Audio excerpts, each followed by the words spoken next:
नेताजी का तो आपको सबको पता है, नहर पार नेताजी ने किसी को भी नहीं चाहा टिकट में, और जो दिए पार्टी ने टिकट दी है, और नेताजी किसी के मंच पे नहीं रहे।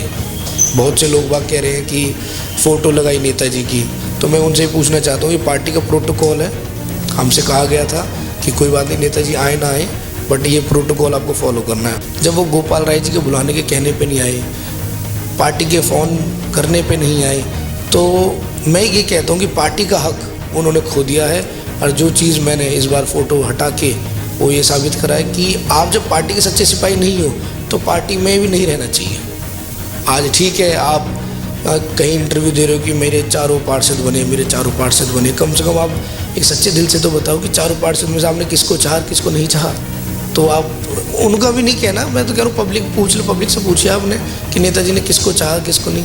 नेताओं ने चाहा था टिकट ना मिले, पब्लिक ने चाहा था टिकट मिले और जीत मिले। पब्लिक ने रिजल्ट दे दिया जीत का 7 तारीख को, और 4 तारीख को जब वोट दिया उसी दिन महसूस करा दिया था लोगों को जीत निखिल की है, उस इंतजार बाकी है। नमस्कार, आप देख रहे हैं समाचार 24+ और मैं हूं आपका दोस्त हनी। इस वक्त मौजूद हैं वार्ड 183 बदरपुर विधानसभा के अंदर, और यहां से जो आम आदमी पार्टी के सबसे युवा प्रत्याशी पूरी दिल्ली के अंदर 26 वर्षीय निखिल चपराना जी मेरे साथ हैं, जो पूर्ण बहुमत से यहां पे जीत हासिल करी है और आम आदमी पार्टी का झंडा इन्होंने जो और ऊंचा करा है। निखिल भाई, बहुत बहुत स्वागत। आपको भी बहुत बहुत धन्यवाद सर। निखिल भाई, सबसे युवा उम्र के अंदर पार्षद का पद पाया है, सबसे पहले तो मैं यही पूछना चाहूँगा, कैसी फीलिंग्स रही हैं? देखिए, अच्छी महसूस हो रही है चीज़ें कि लोग बाग फ़ोन कर रहे हैं और मैं उनकी परेशानी सुन रहा हूँ, और टाइम टू टाइम काम भी हो रहा है। कितना ज़्यादा टकराव रहा निखिल भाई, क्योंकि लगातार ये प्रयास जारी था और लगातार ये लोग ये भी कह रहे थे कि निखिल को टिकट नहीं मिलनी चाहिए, लेकिन आपने बहुत चैनलों पे खुल के बोला है, तो कितना ज़्यादा लड़ाई रही, लेकिन सबसे लड़ाई के बीच में निकलकर प्रॉब्लम फेस करके आप ये जो टिकट लेकर आए हैं, बदरपुर का नाम ऊँचा करा है। देखिए, पहली बात तो नेताओं ने चाहा था टिकट ना मिले, पब्लिक ने चाहा था टिकट मिले और जीत मिले। पब्लिक ने रिजल्ट दे दिया जीत का 7 तारीख को, और 4 तारीख को जब वोट दिया उसी दिन महसूस करा दिया था लोगों को जीत निखिल की है, उस इंतज़ार बाकी है। और दूसरी की टिकट मुझे पार्टी ने दी है, और जो सर्वे हुआ है पार्टी का, जो मेरा 74,000 परिवार है हरिनगर वार्ड में, जो मेरा परिवार है, उस सर्वे में उन्होंने ये साबित करके दिखाया कि निखिल को ही टिकट मिले जिससे कि ये काम करे। तो इस वजह से मुझे टिकट दी है पार्टी ने, और कोई कारण नहीं है। आपके अगेंस्ट निर्दलीय भी चुनाव लोगों ने लड़े और दूसरी पार्टी के भी लोगों ने लड़े। भारतीय जनता पार्टी की यहाँ से पूर्व पार्षद रही है, मेयर रही है, यहाँ तक कि जिला अध्यक्ष मिथिलेश सिंह की अगर मैं बात करूँ, उनको भी टक्कर देकर आप इतने पूर्ण बहुमत से जीते हैं। मतलब या तो उन लोगों ने काम नहीं करवाया हरिनगर में, या इस बार आपका लक है। देखिए सर, क्या कहावत है, झूठ चले 100 दिन, सच चले 100 साल। तो झूठ के इनके 100 दिन पूरे हो गए और अब सच की शुरुआत है। मैं तो कह रहा हूँ, मुझे 2-3 महीने में आप जब लोगों के बीच में शोर मचेगा निखिल निखिल, तो उससे और साबित हो जाएगा कि हाँ भाई, वाकई में जो इस लड़के ने कहा था वो करके दिखाया। जैसे कि मैंने 2 चीज़ पे वोट मांगी, साफ़ सफाई और लेंटर। आज आप कहीं किसी भी घर में, जो मेरे पास अभी तक आ गए, जो मेरे पास कानों में मेरे पता चलिए लेंटर डल रहा है, एक बार आप उनसे जाके पूछना कि आप पैसे कितने दे रहे हो, तो आप अपने आप बता देंगे कि भाई साहब हम 1 रुपया नहीं दे रहे।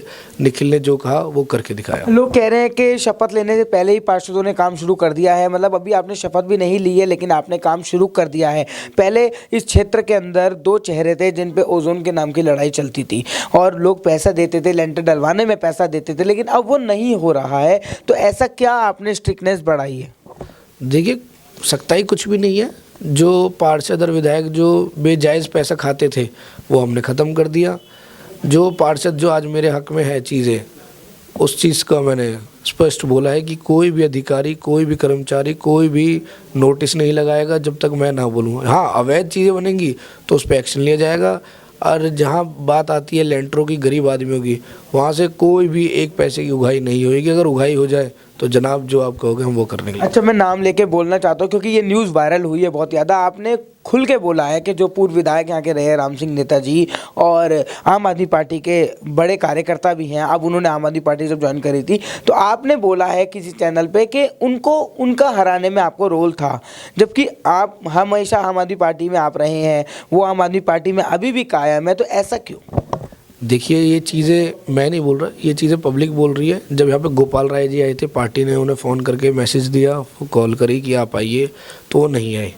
जब आम आदमी पार्टी की मेरी टिकट हुई थी तो मैं उनके घर पहुंचा, उन्होंने ना आशीर्वाद दिया, एक होती है ना कि बधाई देना, वो कुछ भी नहीं था। तो उससे हमें महसूस हो गया कि हमारे साथ नेताजी नहीं लग रहे। और ठीक है, मैं कहता हूँ ठीक है, वो नहीं लगे कोई बात नहीं, पर पब्लिक ने महसूस ये करा दिया कि अब की बार नेता नहीं चलेगा, अब की बार पब्लिक चलेगी, जहाँ पब्लिक चाहेगी उसको नेता बनाएंगे। एक आपका और बयान आया था कि अब जैसे कि पूर्व नेता हैं, जैसे कि चाहे राम सिंह नेताजी हो, चाहे रामवीर सिंह बिधूड़ी हो, जो एक बुजुर्ग, एक उनकी एज आ गई है, तो अब उनका राम नाम जपने का समय आ गया है अपने घर पे। अब युवाओं को मौका देना चाहिए, जैसे सबसे युवा आप हैं, तो ऐसे युवाओं को आगे लाइए, अब उनका टाइम खत्म हो चुका है। तो ये आप कैसे कह सकते हैं, जबकि अभी भी प्रक्रिया बनी हुई है? रामवीर सिंह बिधूड़ी की अगर मैं बात करूँ, वो नेता प्रतिपक्ष है, कैबिनेट मिनिस्टर का उनका पद है। देखिए, मैं बात पहले करता हूँ बिधूड़ी साहब की, जो बीजेपी से हमारे यहाँ विधायक हैं। आप 5 सीट में से उठा के देख लीजिए, 5 सीट में से कोई भी एक भी सीट बिधूड़ी साहब की नहीं आई। तो इससे महसूस हो जाता है कि वो नेताजी हैं जो हमारे बिधूड़ी साहब हैं, वो इंडिया गेट वाले हैं, वो बदरपुर वाले नहीं हैं। तो पब्लिक ने ये महसूस करके दिखा दिया, जब आप उनके बीच में नहीं रहोगे तो पब्लिक आपको क्यों चाहेगी। तो 5 सीट हमारे बिधूड़ी जी हारे हैं, और जो ये हमारी मीठापुर वाली सीट जो जीती है सिर्फ एक बीजेपी, वो ये रामवीर सिंह बिधूड़ी जी के आदमी नहीं है, वो बीजेपी के ही हैं, जो हमारे रमेश बिधूड़ी जी हैं उनके आदमी हैं, उनके ही उनसे उन्हें टिकट मिली है। तो रामवीर सिंह बिधूड़ी जी का ये पब्लिक ने जवाब दिया बहुत अच्छा, कि एक भी सीट ना आने का कारण ये रहा है कि वो लोगों के बीच में नहीं खड़े रहे। और आज मैं भी नहीं खड़ा रहूँगा पूरे 5 साल, तो पब्लिक मुझे भी नहीं चाहेगी।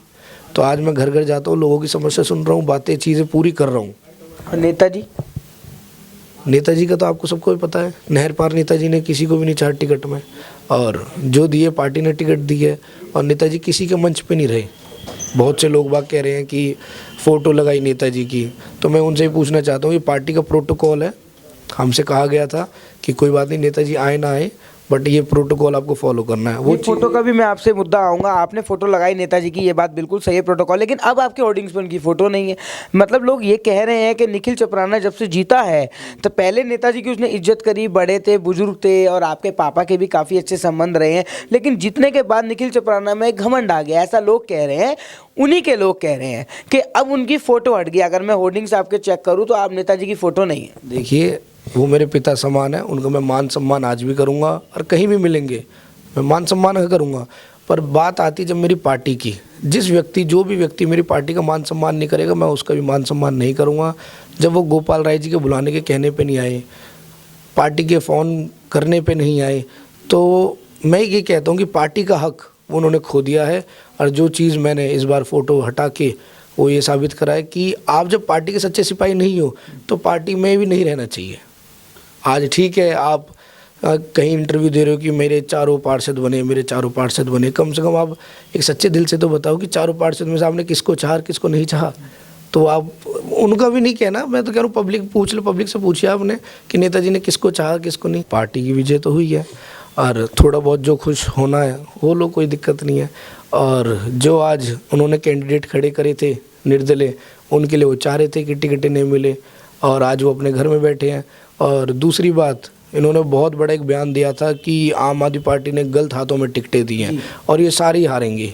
आज कहते ना, जीता हुआ सबूत है कि 7 तारीख को पब्लिक ने बता दिया था कि कौन हारे हुए हैं और कौन जीते हुए हैं। अब आने वाला विधानसभा चुनाव जो होगा, तो विधानसभा चुनाव के लिए आप लोग तैयारी करेंगे 5 साल में। मैं तब की अगर बात करूं, क्योंकि वोट हमेशा 2 नेताओं के फेस पे पड़ते हैं, पूरा बदरपुर का रूल रहा है, इतिहास रहा है। इस बार क्या होगा? युवा जनता युवा विधायक चाहेगी या कैसे करेंगे? और अगर युवा नहीं चाहेगी, जनता चाहती है कि उनके नेताजी आएँ या बिधूड़ी जी आएँ, कोई और आएँ, तो फिर आपका समर्थन कैसे रहेगा? क्योंकि पार्टी तो एक है। देखिए, पार्टी जिसको भी 2025 में टिकट देगी, ये बयान मैंने आज से 2-2.5 साल पहले भी दिया था अमर मार्केट में, जहाँ में मोहित चौकनी मौजूद था, और ये बयान दिया था कि पार्टी और नेताजी जिसको भी टिकट देंगे पार्षद की में, मैं उसके साथ तन मन धन के साथ लगूंगा। और आज मैं ये दोबारा कह रहा हूँ, 2025 में आम आदमी पार्टी जिसको भी टिकट देंगे, चाहे वो नेताजी हो या XYZ कोई भी हो, मुझे नहीं पता कौन नया चेहरा आने वाला है, जो भी होगा मैं उसके साथ तन मन धन के साथ लगूंगा। क्या पता आप हो सर, ये तो कहते हैं ना कि सुबह सुबह आप कहते हैं लक्ष्मी आ जाती है, तो ये चीज़ आपने कह दी। अगर जनता मौका देती है तो आप तैयार हैं? तो जनता अगर मौका देगी, अब पार्टी मुझे मौका देगी, तो मैं तैयार हूँ। और 2 साल में ही लोगों को दिख जाएगा कि निखिल चपराना ने जो काम कहा था वो करके दिखाया। और दूसरी चीज़ एक और, अभी आपने कहा कि यहाँ पे दो ही चेहरे हैं जी। इस बार वो साबित कर दिया पब्लिक ने कि वो दोनों चेहरे ही ख़त्म करके नए चेहरे लेके आई हैं। ये जितनी भी आज पार्षद बने हैं सब अपने चेहरों पे बने हैं, कोई नेता हो कोई रामवीर सिंह भदौड़ी के चेहरे पे नहीं बने। तो पब्लिक ने जैसे इस बार करके दिखाया ऐसी 2025 में नया चेहरा आएगा। तो कहने का मतलब है कि अब जो हरिनगर वार्ड से यहाँ के पार्षद और पूर्व मेयर उगाई करते थे, लेंडर पे पैसा जाता था, ओजोन के नाम पे धंधा होता था, लोग ये ऐसा कहते थे, आरोप लगाते थे, आपने वो ख़त्म कर दिया। बिल्कुल सर, और मैं तो कहता हूँ कि चोर कभी ये नहीं कहता मैंने चोरी की। तो मैं जितनी तारीफ़ करूँगा अपनी तो आदमी सोचेगा कि खुद ही अपनी तारीफ़ कर रहा है। तो आप एक बार सर्वे करवाइए जिनके घर लेंटर डल रहा है और जो मेरे ऑफिस पे आके मुझे बता के गए हैं कि भाई साहब हम लेंटर डलवा रहे हैं, एक बार उनसे और पूछना कि भाई वाकई में पैसे दिए हैं या नहीं दिए, तो अपने आप बता देंगे कि हमने 1 रुपया नहीं दिया। जो निखिल ने कहा ऑन मंच घर घर जाके लोगों के बीच में, वो चीज़ निखिल ने पूरी करके दिखाई। सेंट्रल अभी भी बीजेपी के हाथ में ही है, प्रशासन अभी भी बीजेपी के हाथ में है, लेकिन कहीं भी अगर कुछ भी होता है या पुलिस प्रशासन कोई गलती करता है या पुलिस प्रशासन दबाव बनाकर पैसा लेने की कोशिश करता है, तो आप एज अ पार्षद क्या स्टेप लेंगे? क्योंकि केंद्र सरकार और पुलिस प्रशासन अभी भी आपके हाथ में नहीं है, आप उनके सपोर्ट में खड़े रहेंगे, लेंडर के सपोर्ट में खड़े रहेंगे, लेकिन अगर कोई अधिकारी ऐसी हरकत करता है तो उसके लिए क्या होगा?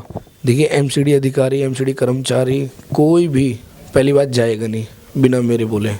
और बात आती है मेरे पुलिस अधिकारियों की, एक जो बोली होती है ना, प्यार की शब्द की बोली होती है, आप एक बार ही उनसे, ऐसा नहीं है हर कोई आदमी गंदा होता है ना, अगर आपकी बोली अच्छी है ना, चाहे वो सेंट्रल गवर्नमेंट के आदमी हो या स्टेट गवर्नमेंट के आदमी हो, सब नॉर्मल हो जाते हैं। तो मैं रिक्वेस्ट करता हूँ अपने पुलिस वाले भाइयों से कि भाई साहब गरीब आदमी है, चीज़ें डल जाने दीजिए। जो आपने 5 साल चीज़ें हुई हैं उन्हें आप भूल जाओ। अब हमें नई चीज़ों के तरीके से काम करना है, नया चेहरा है। तो आप जहाँ चीज़ आप करते थे डबल ट्रिपल, वो चीज़ अब कम कर दो। फंड कैसे लेके आएंगे, कितना जोर लगाएंगे क्षेत्र को चमकाने में? फंड तो देखो हमारा कहते हैं ना घर में ही है, क्योंकि दिल्ली सरकार की जो हमारे केजरीवाल जी दिल्ली सरकार में और एमसीडी में भी केजरीवाल जी की सरकार है, तो फंड की कोई दिक्कत नहीं आएगी। फंड जैसे हमारा दिल्ली सरकार ने काम करा पूरी दिल्ली में, यहाँ तो काम नहीं हुआ, यहाँ पर विधायक बीजेपी का है, तो ऐसी काम हम यहाँ पे करके दिखाएंगे, आपका नगर निगम।